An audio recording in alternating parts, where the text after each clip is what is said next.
दोस्तों नमस्कार, मैं Prasenjit motivational speaker counsellor Danapur cantt Patna से बोल रहा हूँ। दोस्तों क्या आप जानते हैं कि शब्द का निर्माण कैसे होता है, शब्द बनते कैसे हैं? हिंदी और इंग्लिश में शब्दों को कैसे बनाया जाता है, कैसे जोड़ करके बनाया जाता है, इसके बारे में शायद आपको पता न हो, क्योंकि हम लोग शुरू बचपन से ही पढ़ते आ रहे हैं, समझते आ रहे हैं, सुनते आ रहे हैं, सिर्फ शब्दों को रट्टा मारे हैं शुरू से ही। जैसे कि शब्द कोई भी आता है तो उसको हम रट्टा मान लेते हैं। जैसे मान लेते हैं कि ये लिखा गया लाइफ, लाइफ को हिंदी में जीवन लिखा गया, तो ये जब शब्द जीवन बना तो जीवन एक शब्द नहीं बल्कि 2-3 शब्दों को जोड़कर बनाया जाता है। या लाइफ जब लिखा गया तो ये लाइफ अकेले नहीं बना, यानी कि 2-3 शब्द को जोड़ के लाइफ लिखा गया। जैसे लाइफ बोलते हैं तो इसकी स्पेलिंग LIFE, यहाँ लाइफ यानी लव, इमेजिन, फ्यूचर, एक्सपेक्टेशन, यानी कि लव कीजिए उस इमेजिन के साथ जैसे आप फ्यूचर में चाहते हैं। तो इस तरह से देखेंगे कि LIFE 4 वर्ड मिलके एक लाइफ एक वर्ड बना है। यानी कि सबसे पहले L लिखा गया, इसका मतलब कि लव। लव मतलब होता है कि लोअर वेरीफाई, यानी कि ज्ञान विद्वता को साबित करना। इमेजिन, इमेजिन मतलब कल्पना करना। फ्यूचर में आप चाहते क्या हैं उसको महसूस करना। तो ये पूरा मिलके लाइफ या हिंदी में जीवन।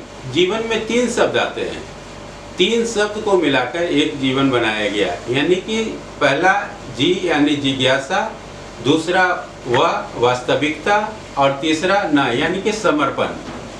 तो जिज्ञासा, वास्तविकता और समर्पण। अगर जिज्ञासा है कि I want to become IAS, तो मैं IAS कैसे बनूंगा, इससे पहले अपनी वास्तविकता देखनी पड़ेगी। हमारी रियलिटी क्या है, हमारे अंदर एबिलिटी क्या है, उसके आधार पर फिर हम तय करेंगे कि समर्पित हो या ना हो। अगर मान लिया मेरे अंदर में 2 किलोमीटर दौड़ने की क्षमता है तो हम 5 में नहीं जा सकते। किसी भी स्थिति में ये संभव नहीं है।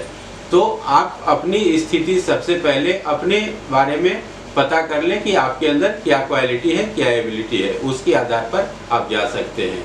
तो दोस्तों आपने देखा कि शब्दों का निर्माण कैसे होता है। जब भी देखते हैं तो शब्द हमेशा 2-3 जोड़ के ही बनता है। जैसे एक साधारण सा शब्द आप लोग सुनते होंगे, अमूल अमूल अमूल। तो अमूल एक्चुअली एक वर्ड नहीं है, अमूल एक्चुअली 4 वर्ड्स को मिला के एक वर्ड बनाया गया है।